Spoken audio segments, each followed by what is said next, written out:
ہم دھوتے اور پیتے۔ جب کسی اور انسان کو دودھ کا ایک قطرہ بھی نصیب نہ ہوتا، ان کے جانوروں کے تنوں میں دودھ سرے سے رہتا ہی نہ تھا۔ حتیٰ کہ ہمارے قوم کے شہری، ہمارے علاقے کے جو لوگ تھے، ہمارے گاؤں کے جو لوگ تھے، وہ اپنے چرواہوں سے کہتے کہ کم وقتوں جانور وہیں چرانے لے جایا کرو جہاں ابو زویب کی بیٹی کا چرواہا لے جاتا ہے، لیکن تب بھی ان کی بکریاں بھوکی واپس آتی۔ اس طرح وہ کہتی ہیں کہ ہم اللہ کی طرف سے مسلسل اضافے اور خیر کا مشاہدہ کرتے رہے، یہاں تک کہ اس بچے کے 2 سال پورے ہو گئے اور میں نے دودھ چھڑایا۔ اس کے بعد ہم اس بچے کو اس کی والدہ کے پاس لے گئے تو دائی حلیمہ کے پاس جو انیشیل یہ 2 ایئرس سے، یہ میں نے آپ کے سامنے اس کی بات رکھی۔ ان 2 سالوں میں اب جتنی وہ بلیسنگز دیکھ چکی تھیں، جتنی وہ برکتیں پیارے نبی کریم صلی اللہ علیہ وسلم کی وجہ سے اپنے گھر میں اترتی ہوئی، اپنے جانوروں میں دیکھتی ہوئی وہ نظر آ رہی تھی ان کو، اس کی وجہ سے وہ اب اس سے محروم نہیں ہونا چاہتی تھیں۔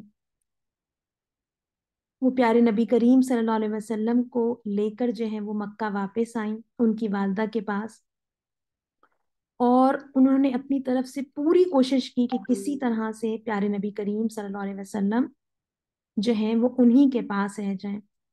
چنانچہ انہوں نے ان کی والدہ سے گفتگو کی اور کہا، کیوں نہ آپ اپنے بچے کو میرے پاس ہی رہنے دیں کہ ذرا مضبوط ہو جائے، کیونکہ مجھے اس کے متعلق مکہ کی وبا کا خطرہ ہے۔ کہا جاتا ہے، بعض روایات میں آتا ہے کہ مکہ میں ان دنوں کوئی وبا پھیلی ہوئی تھی۔ پھر وہ کہتی ہیں کہ غرض ہمارے مسلسل اصرار پر انہوں نے بچہ، یعنی کہ بی بی آمنہ نے بچہ یعنی محمد صلی اللہ علیہ وسلم کو ہمیں واپس دے دیا۔ اچھا، ہم جانتے ہیں کہ آمنہ جو بی بی آمنہ ہے وہ دائی حلیمہ کو اس طرح کے پیسے نہیں دے سکتی تھیں جیسے کہ ان کی جو دوسری دوستیں ہیں ان کو دودھ پلانے کے لیے مل رہا تھا، لیکن ان کی نگاہ میں اس وقت پیسوں کی اہمیت نہیں تھی، ہے نا۔ ان کی نگاہ میں تو وہ برکتیں تھیں، وہ خوشیاں تھیں جو ان کے آنگن میں اتری تھیں پیارے نبی کریم صلی اللہ علیہ وسلم کی موجودگی سے۔ دائی حلیمہ کے حوالے سے آتا ہے کہ ان کی ایک بیٹی تھی، ایک صاحبزادی تھی، ان کے 4 بچے آتے ہیں، یعنی پیارے نبی کریم صلی اللہ علیہ وسلم کے رضاعت کے رشتے سے ان کے 4 بہن بھائی تھے۔ ان میں سے ایک جو ان کی یعنی بہن تھی، ان کا نام شیما تھا۔ بچپن میں نبی کریم صلی اللہ علیہ وسلم کو وہ کھلایا کرتی تھیں اپنی گود کے اندر، اور پیارے نبی کریم صلی اللہ علیہ وسلم کو ان سے بہت انس تھا۔ نریشنز میں آتا ہے کہ 57 ایئرز لیٹر غزوہ حنین کے موقع کے اوپر کیا ہوا کہ جب جو ہے وہ مختلف قبیلے جو ہیں وہ اسلام لے کر آئے، اور ان کے اندر بنو سعد ابن بکر جو ہے ان سے بھی مسلمانوں نے جنگ کی اور ان کو فتح کر لیا۔ اس موقع کے اوپر ایک عورت جو ہے وہ اپنے قبیلے میں سے کھڑی ہوئی اور اس نے یہ کلیم کیا کہ میں پیارے نبی کریم صلی اللہ علیہ وسلم کی، رسول اللہ صلی اللہ علیہ وسلم کی بہن ہوں۔ اب صحابہ کو اس موقع پر سمجھ نہیں آیا کہ وہ کیا کریں، تو وہ پیارے نبی کریم صلی اللہ علیہ وسلم کے پاس ان خاتون کو لے آئے۔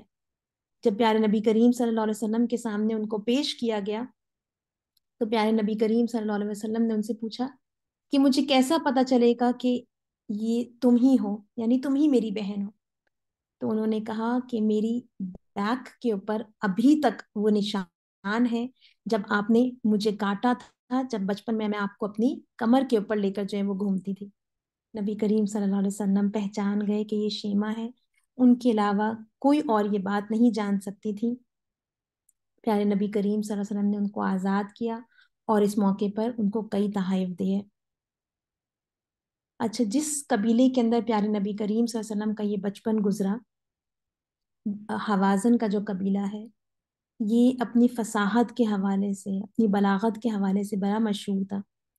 پیارے نبی کریم صلی اللہ علیہ وسلم فرماتے ہیں کہ میں تم میں سب میں فصیح تر ہوں، کیونکہ میں قریش کے خاندان سے ہوں اور میری زبان بنی سعد کی زبان ہے۔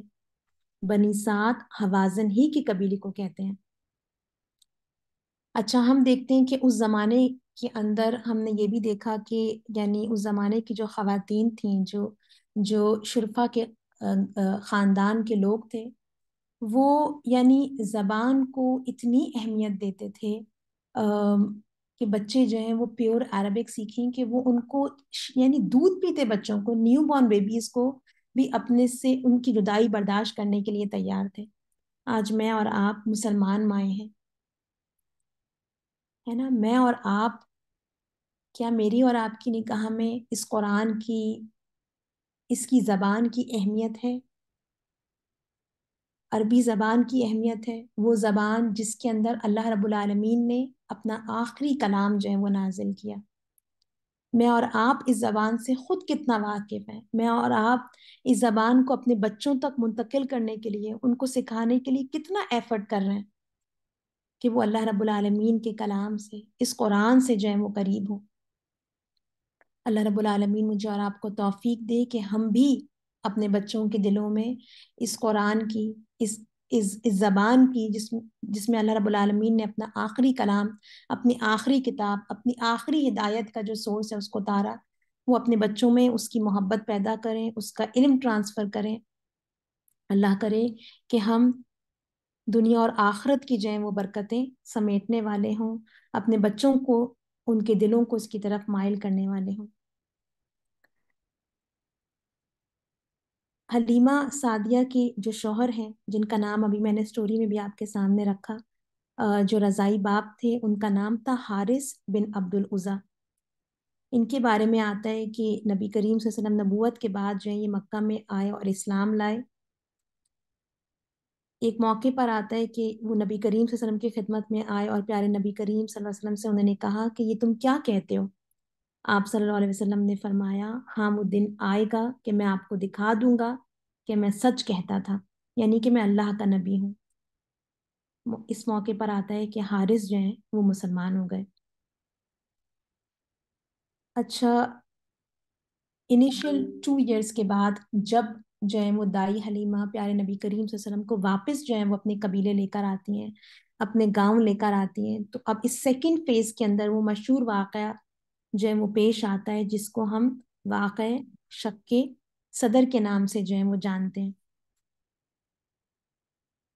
اس واقعے کے حوالے سے آتا ہے کہ پیارے نبی کریم صلی اللہ علیہ وسلم کی ولادت کے یہ 4th یا 5th ایئر تھا جب یہ واقعہ جو ہے وہ پیش آیا۔ اس کی تفصیل جو ہے وہ صحیح مسلم میں آتی ہے۔ حضرت انس رضی اللہ تعالیٰ عنہ اس کے راوی ہیں، وہ کہتے ہیں کہ پیارے نبی کریم صلی اللہ علیہ وسلم کے پاس حضرت جبرائیل علیہ السلام تشریف لائے۔ آپ بچوں کے ساتھ کھیل رہے تھے۔ جب جبرائیل علیہ السلام کو دیکھا تو یعنی کہ سیرت کی کتابوں میں آتا ہے کہ جتنے بچے تھے وہ ڈر اور خوف کے مارے بھاگ گئے، لیکن نبی کریم صلی اللہ علیہ وسلم ہی اسٹوڈ ہز گراؤنڈ۔ جبرائیل علیہ السلام آئے، انہوں نے آپ صلی اللہ علیہ وسلم کو پکڑ کر لٹا دیا اور پیارے نبی کریم صلی اللہ علیہ وسلم کا سینہ چاک کر کے دل نکالا، پھر دل سے ایک لوتھڑا نکال کر فرمایا، یہ تم سے شیطان کا حصہ ہے۔ پھر دل کو ایک سونے کے تشت میں زمزم کے پانی سے دھویا اور پھر اسے جوڑ کر اس کی جگہ لوٹا دیا۔ جب یہ واقعہ ہوا اور بچوں نے یہ دیکھا کہ اس طرح سے پیارے نبی کریم صلی اللہ علیہ وسلم کو ایک آدمی نے پکڑا ہے اور وہ نبی کریم صلی اللہ علیہ وسلم کا سینہ چاک کر رہا ہے، تو وہ دوڑے دوڑے یعنی دائی حلیمہ کے پاس پہنچے اور انہیں کہنے لگے کہ محمد صلی اللہ علیہ وسلم قتل کر دیا گیا۔ ان کے گھر کے لوگ جو ہیں وہ جھٹپٹ وہاں پہنچے، دیکھا تو آپ صلی اللہ علیہ وسلم کا رنگ جو ہے وہ اترا ہوا تھا۔ اچھا، نبی کریم صلی اللہ علیہ وسلم آپ سوچیں کہ کس یعنی مرحلے سے ابھی گزرے ہیں کہ ان کا سینہ چاک کر کے ان کا دل نکالا گیا ہے ان کی آنکھوں کے سامنے، اور پھر اس کے بعد اس کو صاف کر کے اندر رکھا گیا ہے۔ لیکن نبی کریم صلی اللہ علیہ وسلم اس موقع کے اوپر یعنی کس قدر بہادری کا مظاہرہ کرتے ہیں۔ نبی کریم صلی اللہ علیہ وسلم کے بارے میں یہ نہیں آتا کہ پیارے نبی کریم صلی اللہ علیہ وسلم اس موقع پر چیخے ہوں، چلائے ہوں، کوئی شور مچایا ہو، صرف یہ آتا ہے کہ پیارے نبی کریم صلی اللہ علیہ وسلم کا جو چہرہ تھا وہ پیلا پڑا ہوا تھا۔ اچھا، یہ جو پیارے نبی کریم صلی اللہ علیہ وسلم کا سینہ چاک کر کے اور جبرائیل علیہ السلام نے جو ہے وہ پیارے نبی کریم صلی اللہ علیہ وسلم کے سینے میں سے یہ جو یعنی ایک خون کا لوتھڑا نکالا اور کہا کہ یہ شیطان کا حصہ ہے۔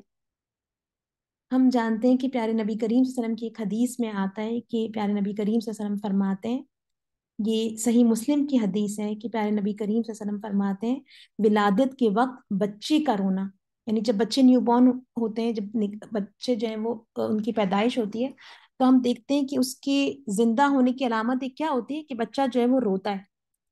تو پیارے نبی کریم صلی اللہ علیہ وسلم فرماتے ہیں کہ ولادت کے وقت بچے کا رونا شیطان کے ٹرک کرنے کی وجہ سے ہوتا ہے، یہ جو شیطان ایک کچوکا لگاتا ہے اس کی وجہ سے ہوتا ہے.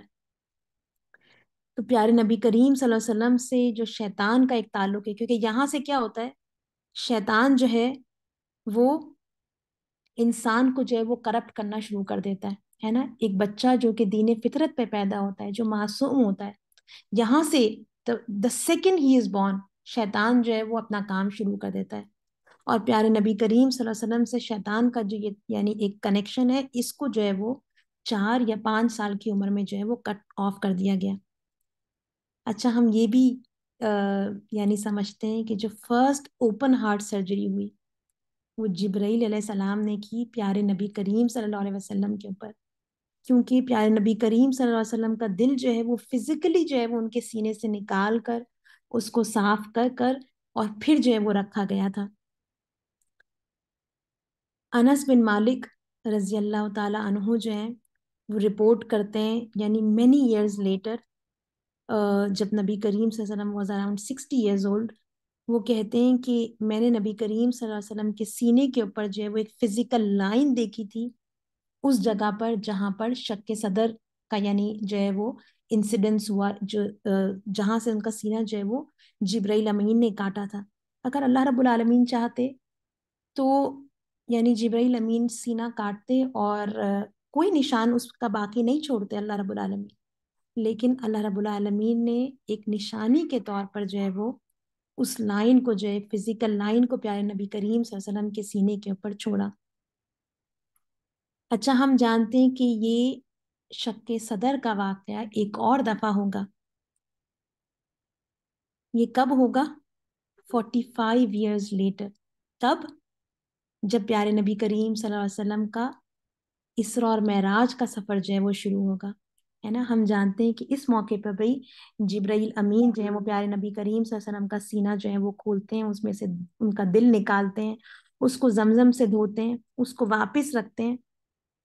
The only difference that time is کہ اس موقع کے اوپر جو ہے وہ پیارے نبی کریم صلی اللہ علیہ وسلم کے دل کے اندر جو ہے وہ اس کو وہ کسی چیز سے صاف نہیں کرتے، کوئی خون کا کوئی بلیک ڈاٹ نہیں ہوتا، کوئی خون کا لوتھڑا نہیں ہوتا جو شیطان کا حصہ ہو اس میں، کیونکہ وہ جب پیارے نبی کریم صلی اللہ علیہ وسلم 4 سال کے تھے یا 5 سال کے تھے، وہ اس وقت جو ہے وہ ریموو کیا جا چکا تھا.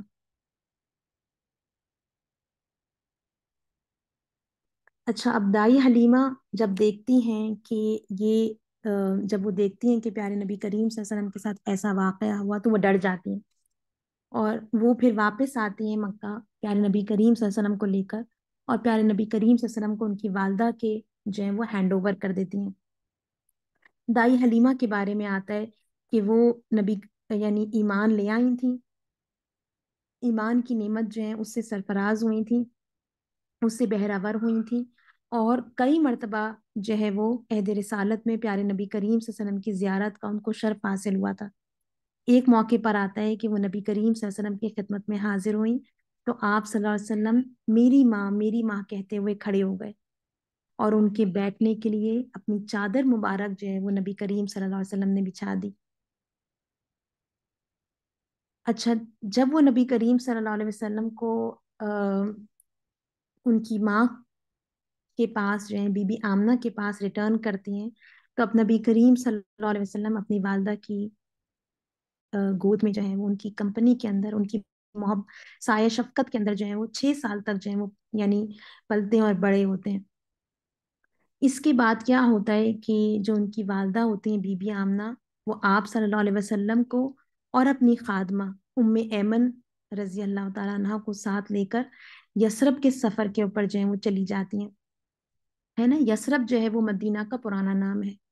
نبی کریم صلی اللہ علیہ وسلم کی مدینہ آمد سے پہلے ہجرت کے بعد جو ہے وہ یثرب کا نام جو ہے وہ مدینہ النبی ہو گیا تھا. تو وہ یثرب لے کر پیارے نبی کریم صلی اللہ علیہ وسلم کو جاتی ہیں اپنی خادمہ کے ساتھ، اور وہ یثرب کیوں جاتی ہیں، اس حوالے سے دو طرح کی روایات ہیں۔ ایک روایت تو یہ ہے کہ وہ ننھے پیارے نبی کریم صلی اللہ علیہ وسلم کو آپ صلی اللہ علیہ وسلم کی پردادی کے خاندان بنی عدی بن نجار سے ملانے کے لیے لے گئی تھیں، اور دوسری روایت یہ ہے کہ وہ اپنے مرحوم شوہر جناب عبداللہ کی قبر کی زیارت کے لیے لے کے گئی تھیں جو یثرب میں دفن تھے۔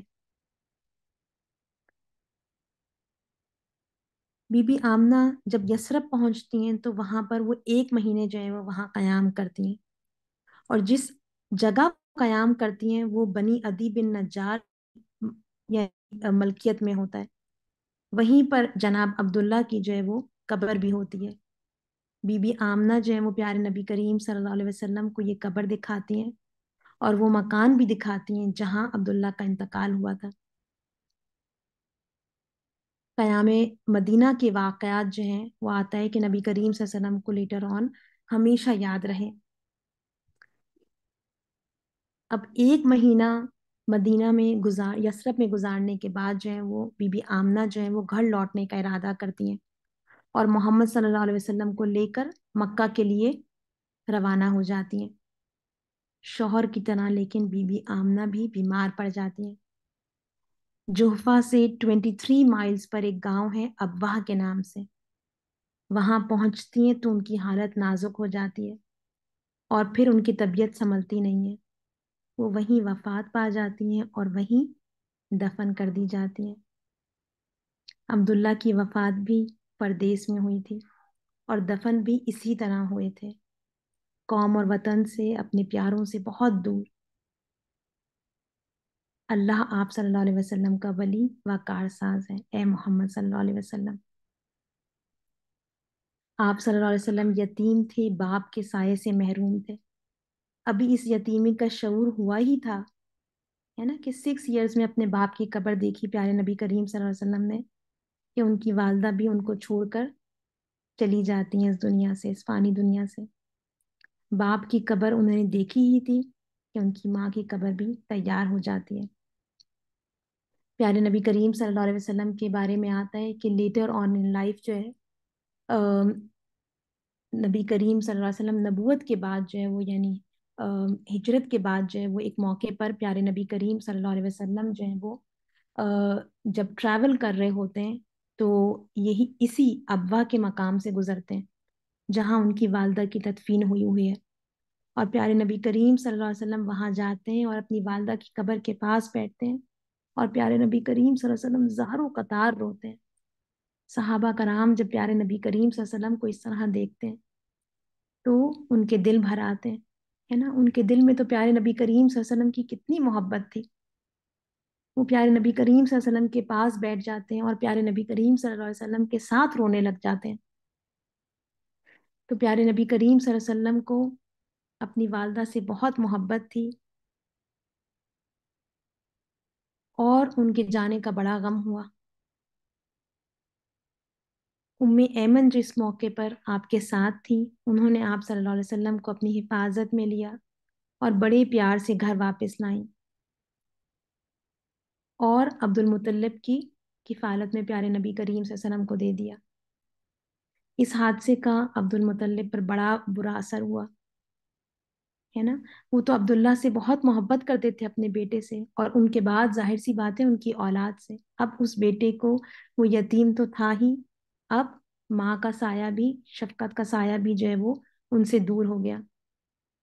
آتا ہے کہ عبد المطلب جو ہیں وہ اب نبی کریم صلی اللہ علیہ وسلم پر پہلے سے بھی زیادہ مہربان ہو گئے، ان سے بہت محبت سے جو ہے وہ پیش آتے تھے، ہر وقت آپ صلی اللہ علیہ وسلم کا خیال رکھتے تھے۔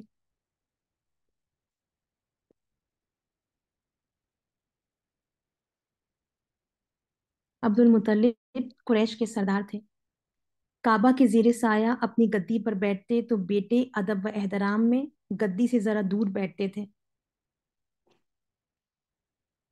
نبی کریم صلی اللہ علیہ وسلم اگر آتے تو نبی کریم صلی اللہ علیہ وسلم ان کی گدی کے اوپر چڑھ کر بیٹھ جاتے۔ جب ان کے یعنی آپ صلی اللہ علیہ وسلم کے چچا عبد المطلب کے بیٹے یہ چیز دیکھتے، وہ اس کو ادب کے خلاف سمجھتے اور پیارے نبی کریم صلی اللہ علیہ وسلم کو اس گدی سے جو ہے وہ ہٹانے کی کوشش کرتے. عبد المطلب اس موقع پر کہتے میرے بیٹے کو چھوڑ دو، واللہ اس کی شان ہی کچھ اور ہے. مجھے امید ہے یہ کہ یہ اتنے اونچے مرتبے پر پہنچے گا جس پر اس سے پہلے کوئی عرب نہیں پہنچا. کبھی یوں کہتے کہ میرے اس بچے کا مزاج شہانہ ہے، پھر آپ صلی اللہ علیہ وسلم کو اپنی گدی پر اپنے پاس بٹھا لیتے. آپ صلی اللہ علیہ وسلم کی کمر مبارک اور سر پر ہاتھ پھیرتے. آپ صلی اللہ علیہ وسلم کا منہ چومتے. آپ صلی اللہ علیہ وسلم کی حرکات کو دیکھ دیکھ کر خوش ہوتے. ایک واقعہ آتا ہے کہ عبد المطلب کے حوالے سے، نبی کریم صلی اللہ علیہ وسلم کے بچپن کے حوالے سے، کہ ایک موقع پر عبد المطلب کے کچھ اونٹ کھو گئے. پہلے کچھ ملازموں کو بھیجا گیا کہ وہ ان کو تلاش کریں، لیکن جب وہ ناکام ہوئے تو بعض روایات میں آتا ہے کہ دادا نے، اور بعض روایات میں آتا ہے کہ جو پیارے نبی کریم صلی اللہ علیہ وسلم کے چچا تھے انہوں نے پیارے نبی کریم صلی اللہ علیہ وسلم کو بھیجا کہ وہ جو ہے وہ اونٹوں کو جو ہے وہ تلاش کرنے جائیں، کیونکہ اس سے پہلے گھر میں کوئی چیز کھو جاتی تو ننھے حضور اکرم صلی اللہ علیہ وسلم ہمیشہ یہ چیز ڈھونڈ لیا کرتے تھے.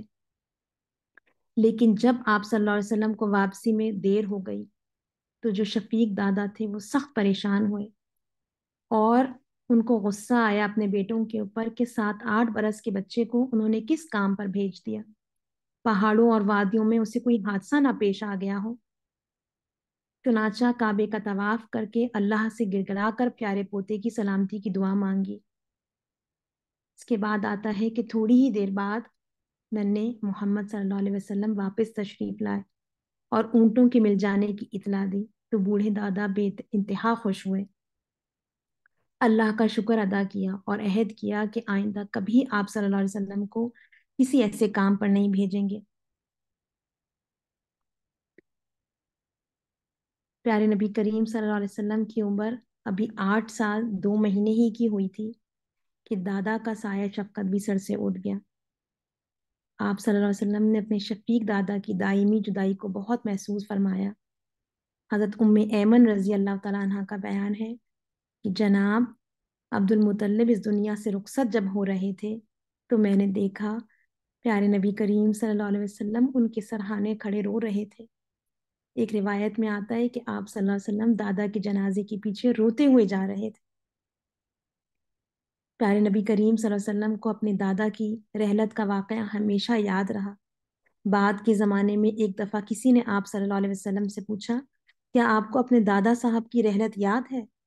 تو آپ صلی اللہ علیہ وسلم نے فرمایا ہاں، میری عمر اس وقت 8 برس کی تھی. اللہ رب العالمین سورہ دوحہ میں فرماتے ہیں الم یجد کا یتیما فآویٰ ووجدک ضالا فہدیٰ.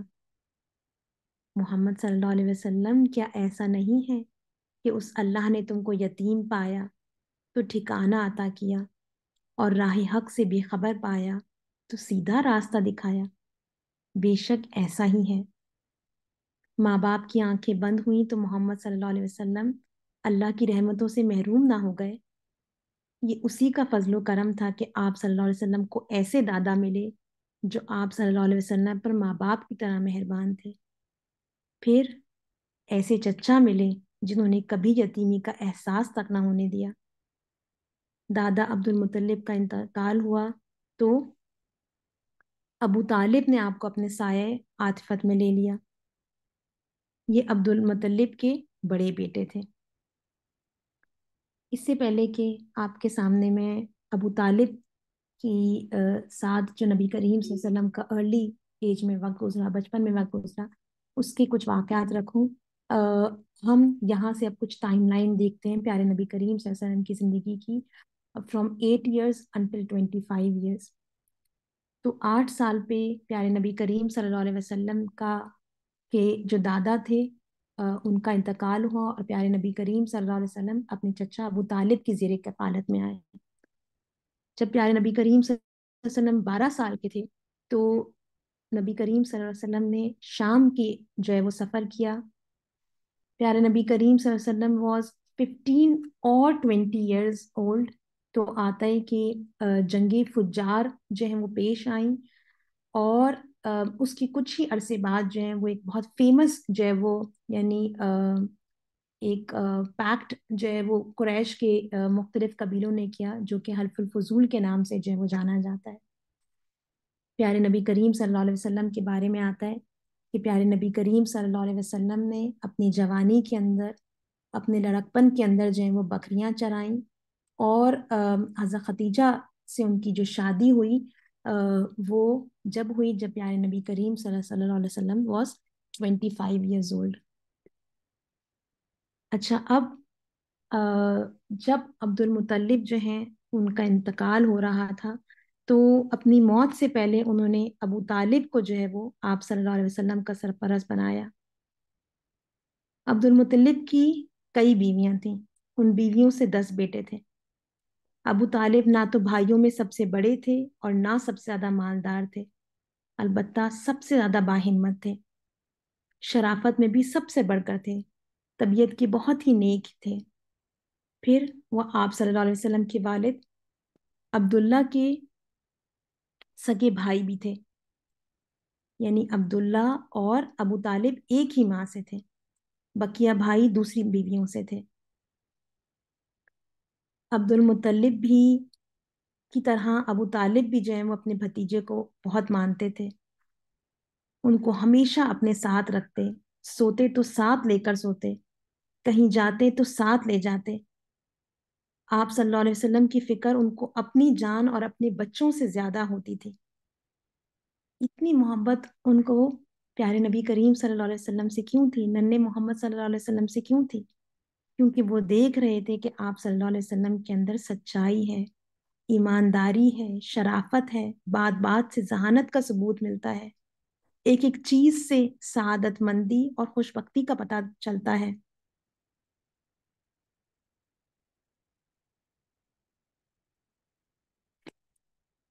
ابو طالب کے بارے میں آتا ہے کہ وہ کھانے میں بھی آپ صلی اللہ علیہ وسلم کے ساتھ خصوصیت برتتے تھے۔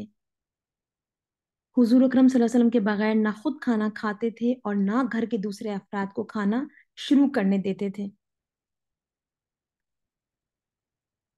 پیارے نبی کریم صلی اللہ علیہ وسلم کی چچی جو ابو طالب کی بیوی تھی، ان کے بارے میں آتا ہے کہ وہ بھی پیارے نبی کریم صلی اللہ علیہ وسلم سے بہت محبت کرتی تھیں، اور اپنے بیٹوں طالب، عقیل، جعفر اور علی رضی اللہ تعالیٰ عنہما، ان میں سے جو عقیل، جعفر اور علی ہیں، ان تینوں یعنی ایمان لے کر آئے، تو ان سب پر جو ہے وہ پیارے نبی کریم صلی اللہ علیہ وسلم کو پرائرٹائز کرتی تھیں۔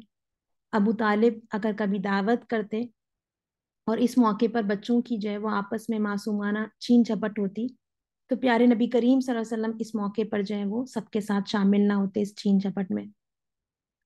آپ صلی اللہ علیہ وسلم اس موقع پر پیچھے رہنا گوارا کرتے، لیکن جو آپ کی چچی تھیں وہ آپ صلی اللہ علیہ وسلم کو بھوکا نہیں چھوڑ سکتی تھیں، وہ بھوکا ان کو نہیں دیکھ سکتی تھیں۔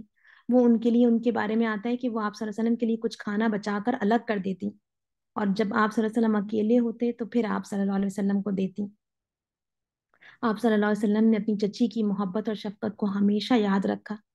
آپ صلی اللہ علیہ وسلم فرمایا کرتے تھے کہ میری والدہ کی وفات کے بعد یہی میری ماں تھی۔ آپ صلی اللہ علیہ وسلم کی ان چچی کا نام جو ہے وہ فاطمہ بنت اسد ہے۔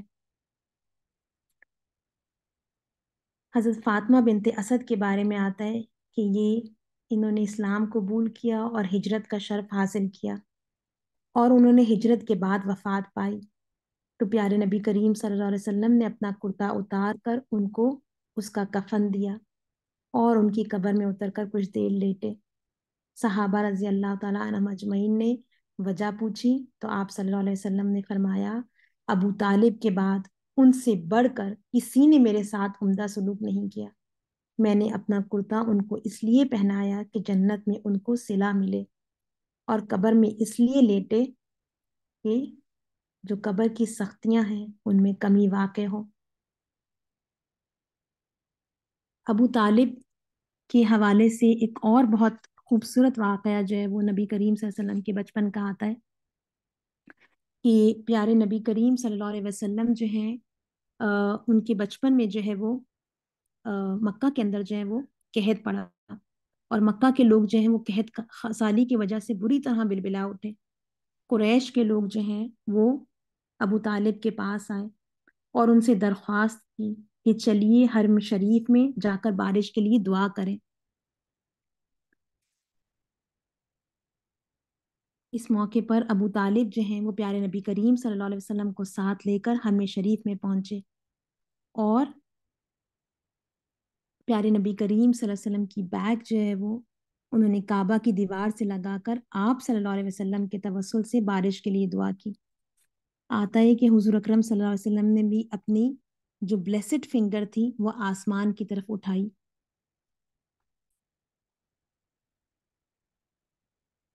جیسے ہی پیارے نبی کریم صلی اللہ علیہ وسلم نے اپنی بلیسڈ فنگر اٹھائی اور ابو طالب نے پیارے نبی کریم صلی اللہ علیہ وسلم کے توسل سے بارش کے لیے دعا کی، تو آتا ہے کہ اس وقت آسمان پر بادل کا ایک ٹکڑا تک نہ تھا، لیکن دعا مانگتے ہی ہر طرف سے بادل امڈ آئے اور ایسی موسلا دار بارش ہوئی کہ جل تھل ایک ہو گئے، اور اس باران رحمت کے نتیجے میں قحط سالی دور ہو گئی۔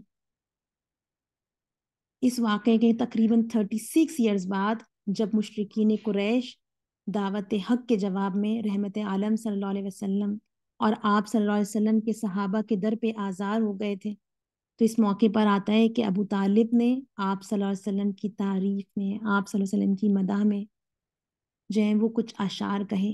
ان میں سے ایک شعر یہ ہے کہ وہ کہتے ہیں وَأَبْيَضُ يُسْتَسْقَى الْغَمَامُ بِوَجْهِ فِمَالُ الْيَتَامَى عِصْمَةٌ لِلْأَرَامِلِ۔ وہ کہتے ہیں وہ گورے چٹے خوبصورت ہیں، ان کے روئے انوار کے توسل سے باران رحمت طلب کی جاتی ہے، وہ یتیموں کے کفیل اور بیواؤں کے محافظ ہیں۔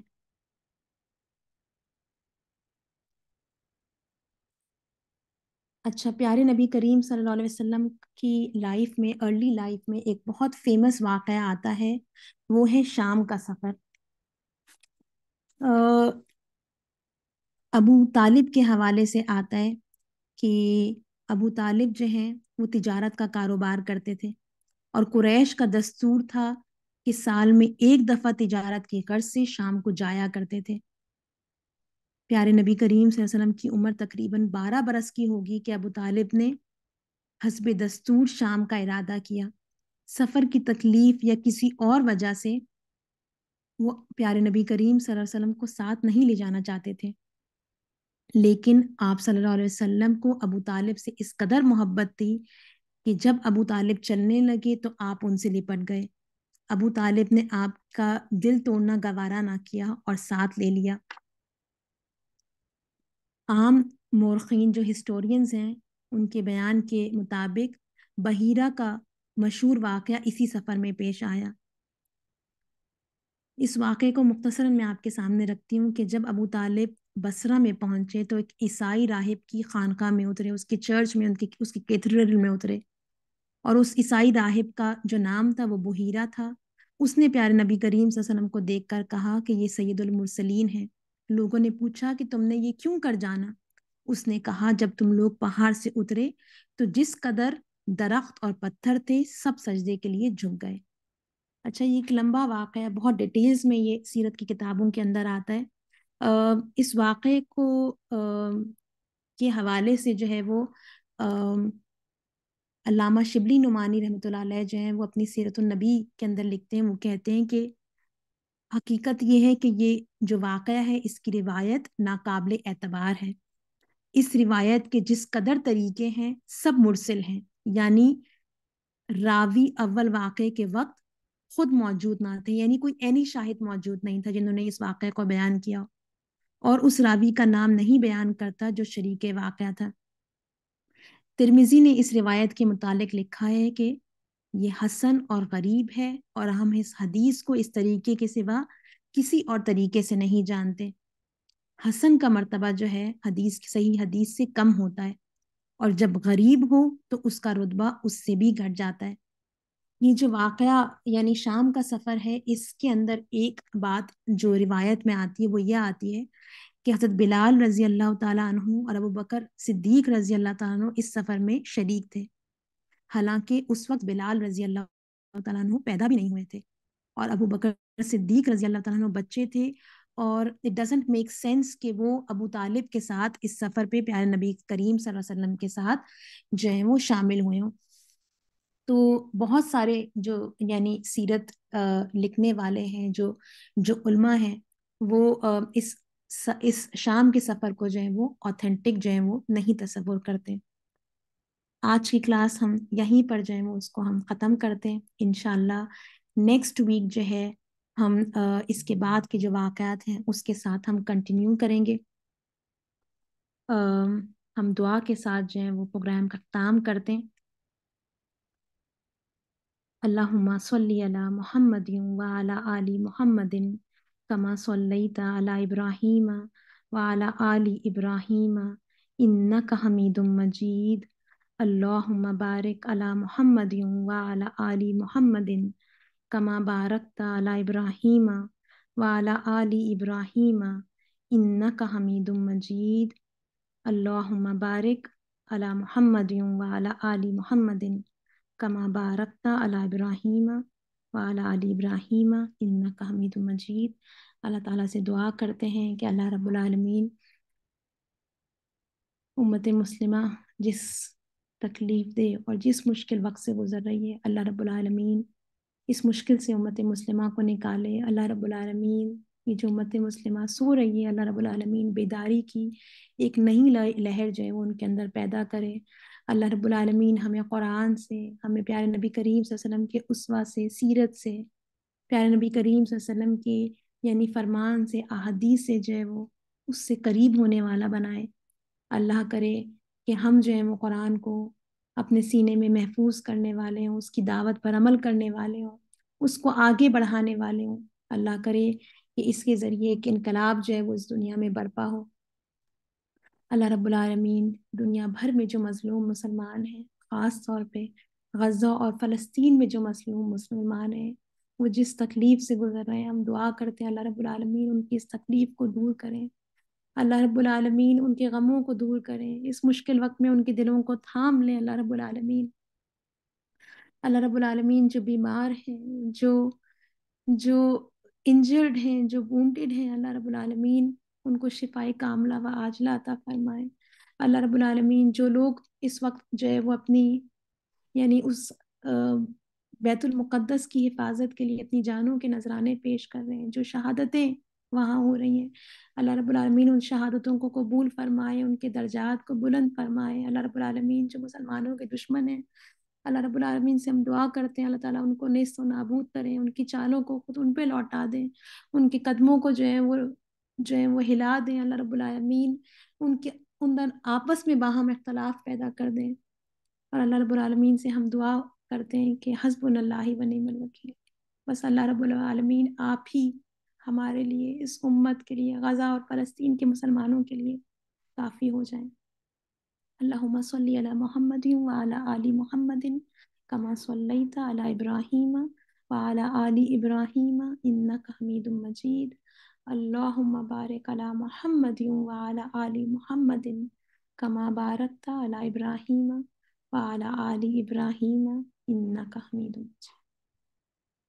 السلام علیکم ورحمۃ اللہ وبرکاتہ۔